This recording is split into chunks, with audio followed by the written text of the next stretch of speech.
Welcome to day 15, guiding you from suffering to joy. Today we discuss suicide and the failure to thrive mentality and the realities of it. This video has been one Angie and I don't want to do, but here we are. We're doing it for you because we want the truth to be known about taking your own life and what happens when you have a failure to thrive mentality, where this takes you to. So, Cosmo here.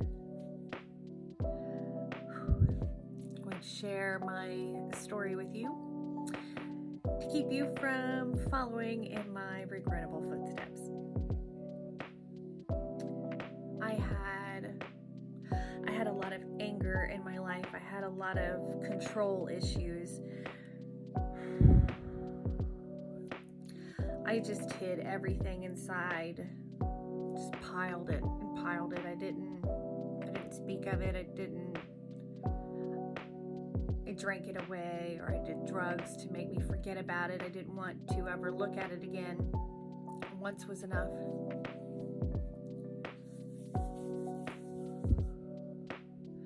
I didn't like who I had become.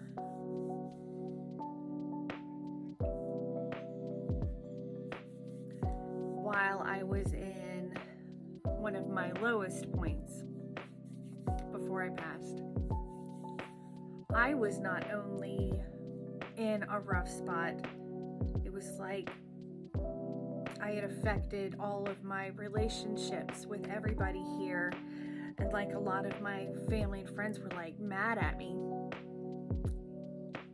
Understandably, they were understandably mad at me, and I was mad at me. But as they were angry at me, they added to my negative energy within me. They fed the part of me that didn't want to be here anymore. They made it more right in my eyes, right? So since you are energy and I'm energy, and everything at the base of this illusion is you are an energetic being within a simulation of life on earth to learn lessons for the evolution of your soul and the souls of your friends and family. And you come into these lives and you redo them over and over again until you perfect them. So you have 7 lives, 7 different lives across different experiences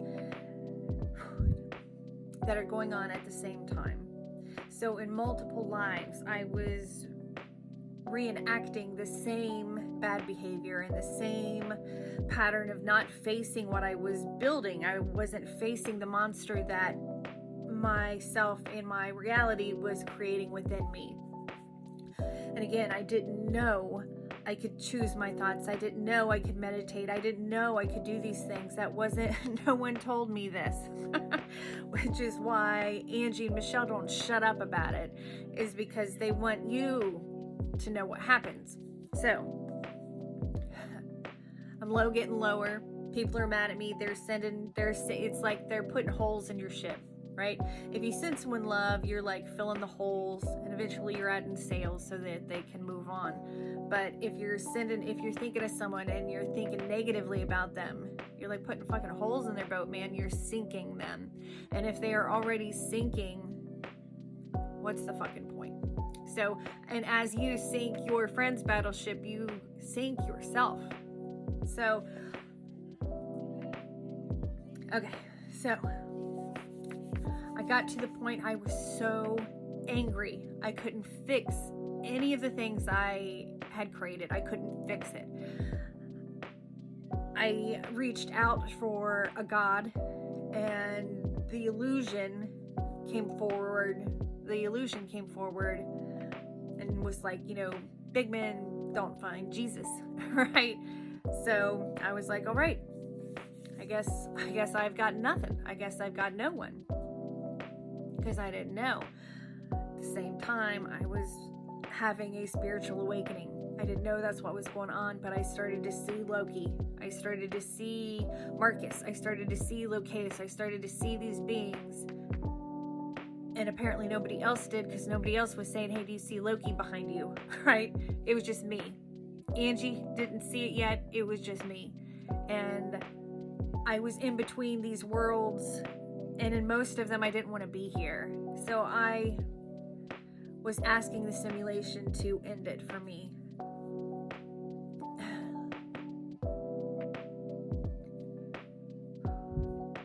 So things lined up for my death to occur, even though it wasn't one of my exit points. Similar to Michelle's exit on October 9th. It's like this break. I needed a break. I thought I needed a break. I was a strong dude. I could have handled this shit. I just didn't know I needed to. It's frustrating. And I want you to know and feel my frustration, because maybe it will keep you here. So situations lined up for me to be given an overdose of heroin. Keep in mind, I'm a married man with children. But I was so angry and so hurt and so lost. Man, I just wanted to forget about it all. I didn't know it was going to end it all. I just wanted to numb it a little while longer. I didn't know I was going to end it. Part of it felt weird. Part of me felt weird that day, man. Part of me felt fucking weird. And I couldn't figure it out. I felt like some of it was slow-mo. Some of it was slow. I'd be handing someone a shot and it was just this real slow.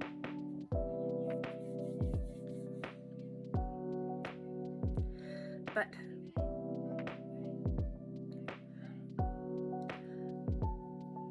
after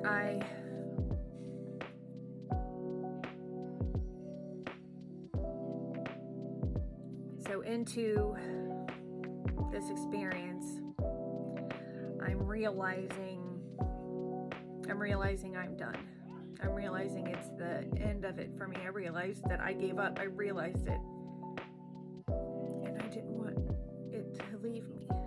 Then I started to see the good things kind of coming at me. I could see how things could have been fixed if I asked for it to be. I could see it. And I couldn't do anything about it. So I banged my head up against the wall in frustration of not wanting to give up the thing I so badly wanted to give up for almost my whole life. But as it was happening, I knew it was a mistake. I could see the veil thinning. So I wake up. I am looking around. Things feel weird. Things kind of look weird.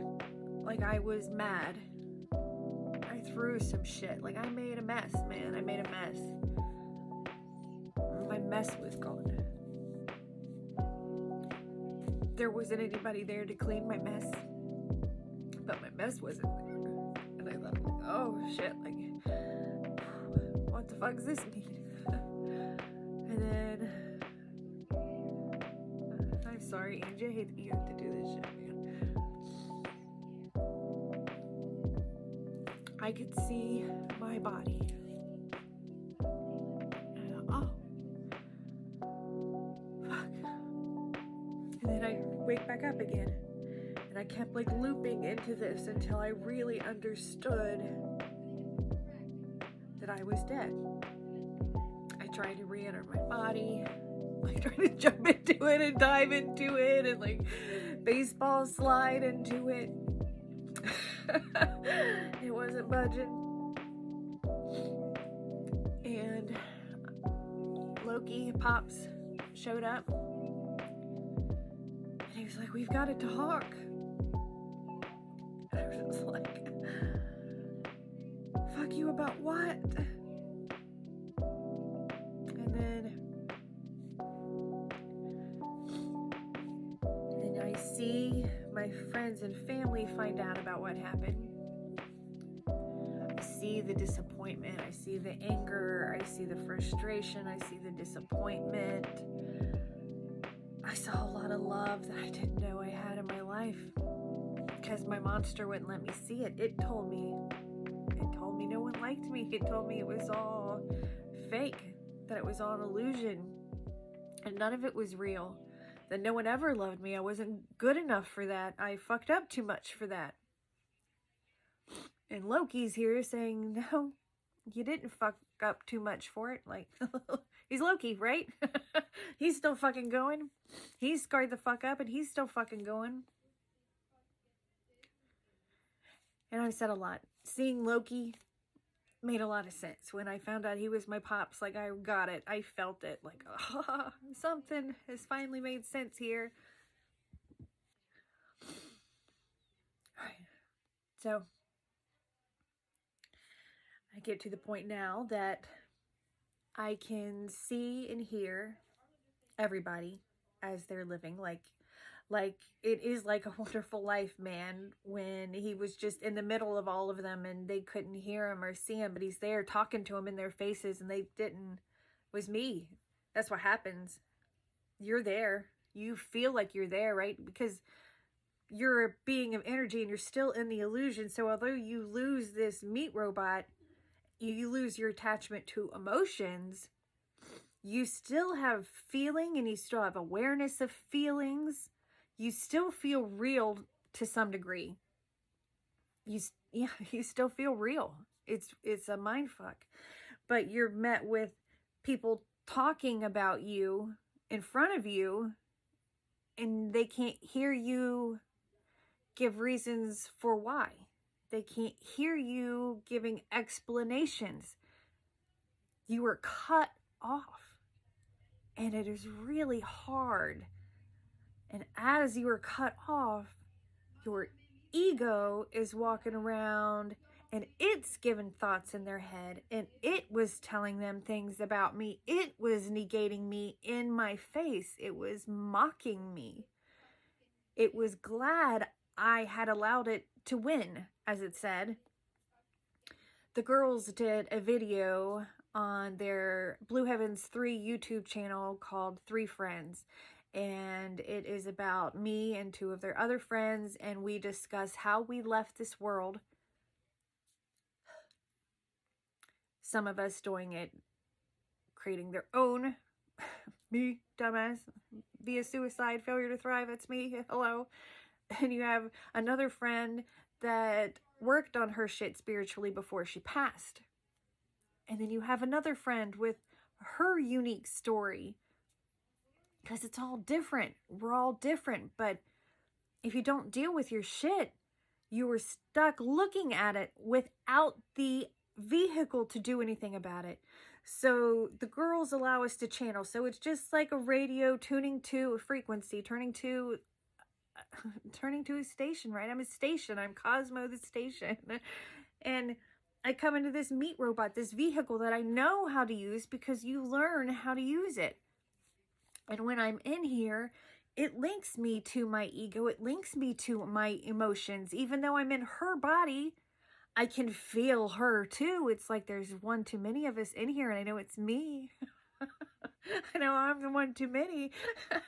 But I want you to know that when you take your own life, you fuck it up way worse.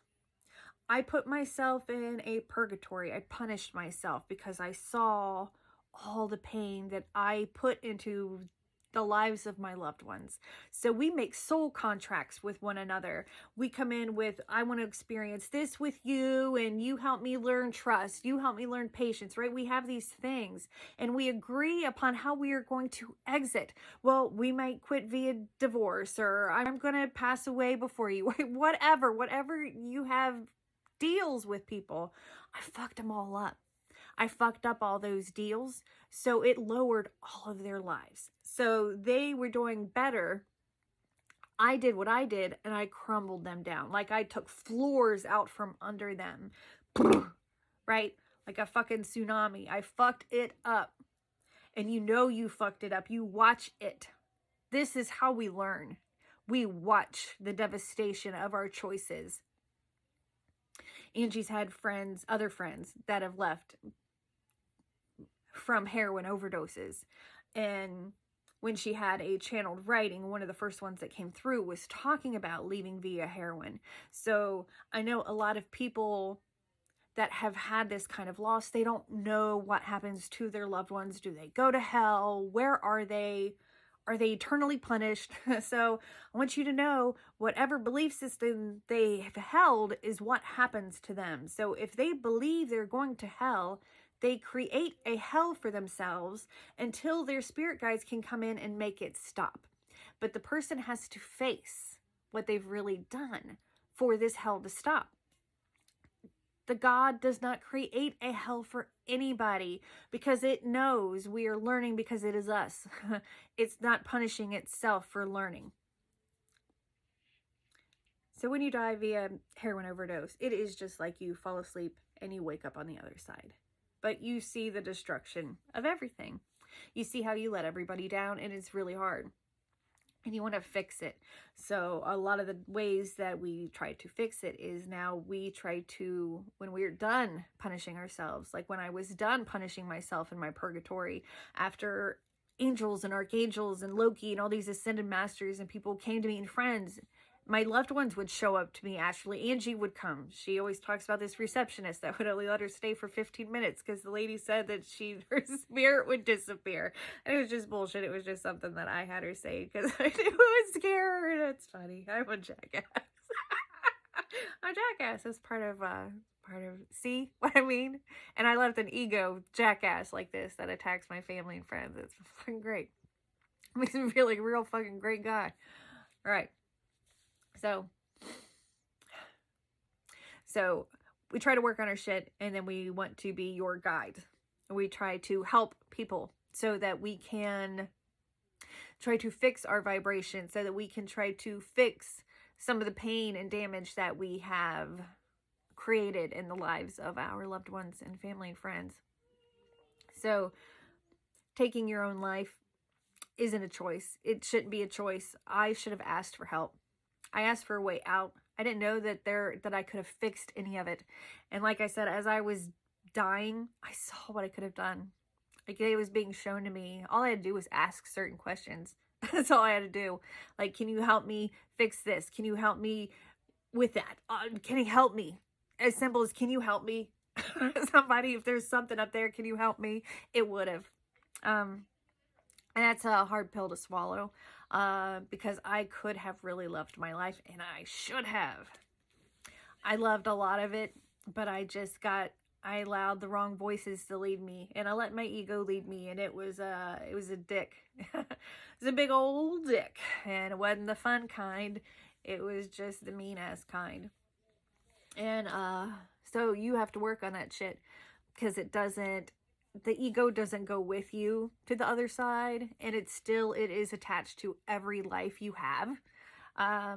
So it affects every life you have, and it will affect everyone in every life that you have because it's a dick. So you have to fix it. You have to pay attention that if it's in the lead, don't let it be. Don't let that shit be in the lead, man. Don't let ego, and what's ego? It's my fear. If I'm in fear, I'm in my ego. If I'm angry, I'm in my ego. If I'm depressed, I'm in my ego. If I'm a victim, I'm in my ego. If I am in a position of lack where I feel like I don't have enough, I'm in my ego. Spirit, unconditional love, it will guide you into anything you need. It is love. It is abundance. It is gentleness. It is creativity. It is compassion. It is empathy. It is serving others. It is beautiful. The shade is beautiful too once you can help mold it. Like Angie said, like a kid raised by wolves. I think that's very close to what it's like. Raised by Loki's wolves. Say that your ego is a child raised by Loki's wolves. It can't be good. It can't be good for you. So, dear vagabond, you want to work on this stuff. You don't want to let yourself get so low that you want your life to end. Because when it happens, and you didn't write it and you're not ready for it, you regret it as it's happening and you're fucked. You're fucked. We don't want you to be fucked. And life is hard enough. You have enough karma on your plate to deal with that you don't need to be stacking all this, because when I come back here to do this, because I fucking will, because we are beings that seek perfection, because that's what we are. So of course I'm going to come back and do this again because I'm a dumb fuck that likes adventure just like you. And I'll have to do this life again, and it's going to be more difficult. All the struggles I had are going to be worse. And I'm going to feel it. I'm going to know it. I'm going to feel like I'm being punished as I'm going. And at the same time, my guides are going to be trying really fucking hard to get me to see how loved I am, and how no matter what my world looks like, I am safe and I am loved somewhere in the realm of something. I'm safe. It might not look like it here right now, but I am. And that place exists for me, and I can find my way back to it. And I hope you know you can find your way back to it. You can find your way out of this cave. You don't have to stay here. You were never meant to stay here. You got scared. You got afraid. The illusion got really fucking ugly. And then you forgot. It's really all it is when people talk about being woke. Be woke, man. It's just waking up from your slumber, letting your ego lead you into a cave of hibernation by yourself, and come back out and let the sun touch your skin and let the wind touch your face and let the wind blow by you. Pay attention to what it's like to be in this meat robot. Beep, bop, bop, bop. And be thankful and grateful for it.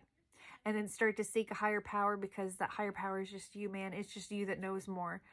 So rely on it, and always ask for your highest good. In case you have any fear of any of this, just always say, what's for my highest good? And know it's coming to you because you asked. Much love. Cosmo out.